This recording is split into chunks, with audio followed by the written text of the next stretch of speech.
मैं सुभाष सिंह कुशवाहा आप सभी मित्रों को नमस्कार, आदाब, सलाम, नमो बुधाय, जय भीम। बिहार पंचायत राज अधिनियम 2006 की धारा 106 ग्राम कचहरी का अधिकार और ग्राम कचहरी न्यायिक प्रक्रिया के तहत किन किन दफ़ा को सुनेगी और उस दफ़ा के अंतर्गत सजा देने का क्या प्रावधान है, यह विषय है और इस विषय पर हम चर्चा आज आगे बढ़ाएंगे। धारा 106 के क में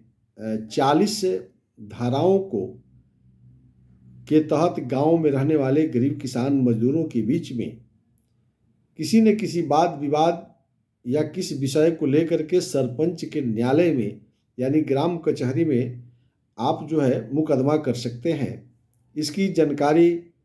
जो ग्राम कचहरी के पंच और सरपंच के माध्यम से आम लोगों तक पहुंचाई जा रही है। इस बीच में मैं अपनी भी जवाबदेही लेकर के बिहार के जितने भी पंच और सरपंच हमारे चुनाव जीत करके ग्राम कचहरी को मजबूती से आगे बढ़ा रहे हैं और उसके द्वारा गांव में छोटे मोटे झगड़ा झंझट का विवादों का समाधान अपने न्यायिक प्रक्रिया अपना करके आप निश्चित रूप से आप जजमेंट भी दे रहे होंगे। इस बीच में जो हमने आज का जो एक्ट है 142 और 143 और 145 दफ़ा किस स्थिति में लगता है, यह दफ़ा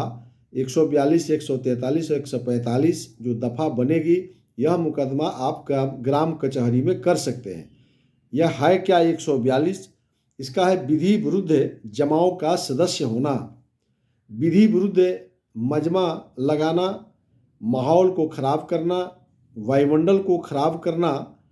इस स्थिति में यदि कोई व्यक्ति दोषी पाए जाते हैं, अगर वह व्यक्ति जानता है कि यह मजमा लगाने से आम लोगों के जीवन यापन पर असर पड़ जाएगा, किसी छोटी छोटी बातों को बढ़ाना, झूठ बोलना और बना करके वो विवादों के प्रति प्रेरित कर देना, यानी माहौल को खराब करना,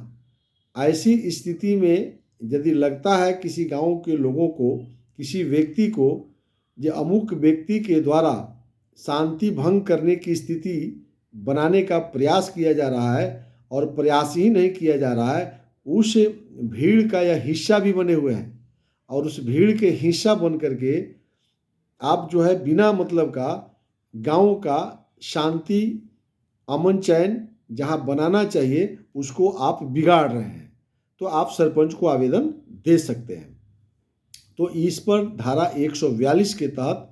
माननीय सरपंच जो न्यायालय लगाएंगे, वहाँ न्याय मित्र बैठेंगे और फिर पक्ष और विपक्ष के द्वारा इस बिंदु पर बहस किया जाएगा और इस पर गवाहों का बयान लिया जाएगा।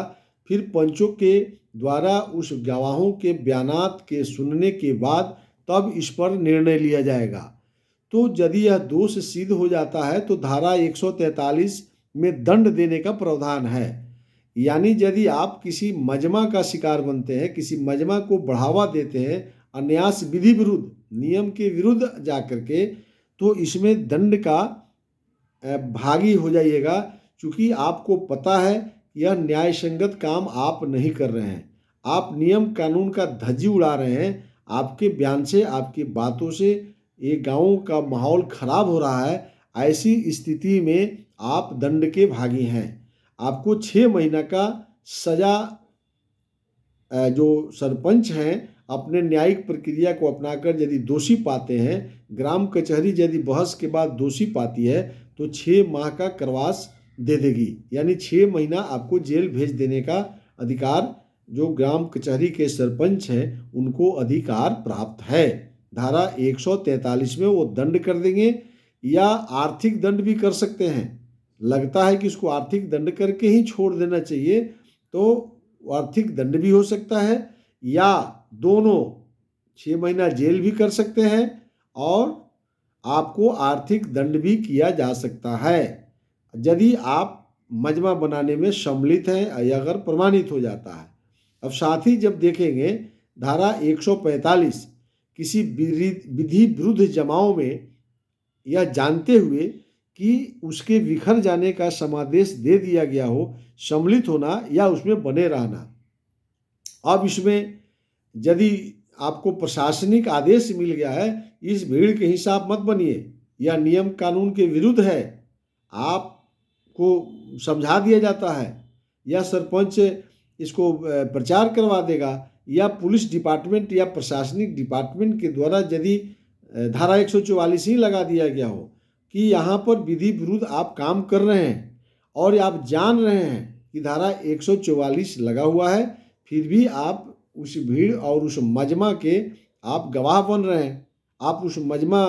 को लगाने में आप शिकार हैं, आप जानबूझ के कर रहे हैं, जबकि आपको पता है कि आप यहाँ सरकार ने कानूनी रूप से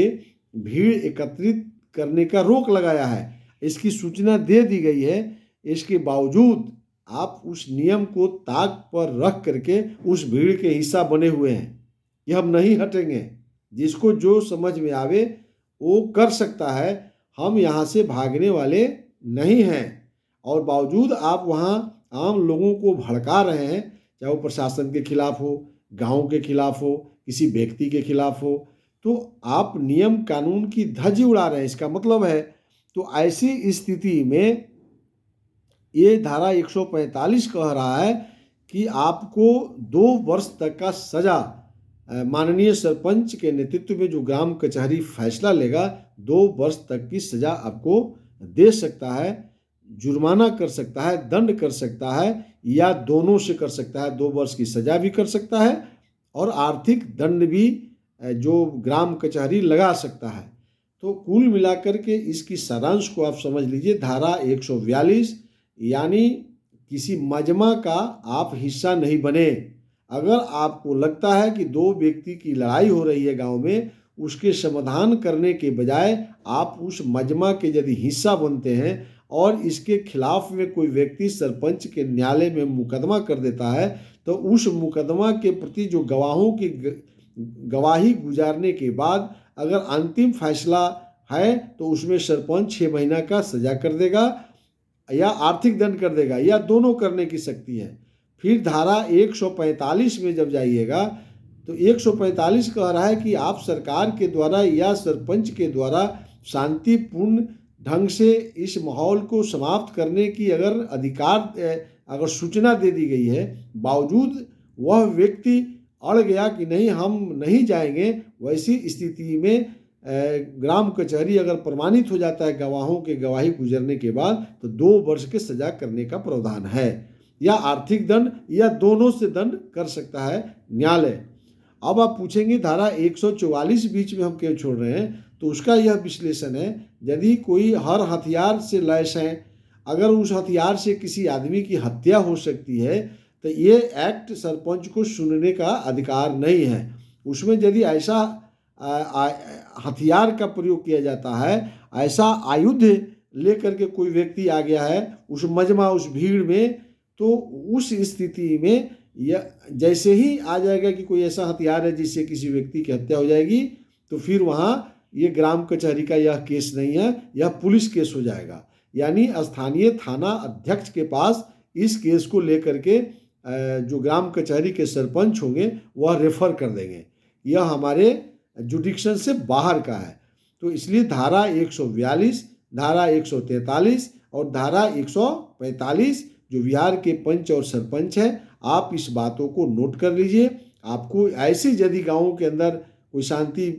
भंग करने का प्रयास करता है तो आप इस मुकदमा को ले सकते हैं और इस पर आप अपना निर्णय दे सकते हैं। तो इसलिए यह जन जागरूकता के माध्यम से गाँव में रहने वाले गरीब किसान मजदूर भाइयों, आप सब के लिए, छोटे छोटे व्यवसायी भाइयों को भी यह एक तरह से सूचना है कि आप ऐसे माहौल में यदि बनेंगे तो माननीय सरपंच आपको दंडित कर सकते हैं। अपने न्यायालय के फैसला से आप उनको अधिकार बिहार सरकार ने दे दिया है, इसलिए इस कानून को ज़्यादा से ज़्यादा लोग जाने। आप ज़रूर यूट्यूब चैनल को आप सब्सक्राइब करेंगे। आपसे निवेदन है कि शेयर जरूर करें कि गांव-गांव तक यह बात फैले कि माननीय सरपंच और पंच को क्या अधिकार है, कानून के अंदर क्या सुनना है, क्या नहीं सुनना है, किस स्थिति में उनको सजा देना है। तो चलिए इस बातों के साथ फिर कल हम अगले एक्ट के संबंध में आपसे चर्चा करेंगे। तो इंडियन पैनल कोड 1860 के तहत जो पुलिस केस करती है, माननीय सरपंचों को यही अधिकार प्राप्त है। आप सभी मित्रों को नमस्कार।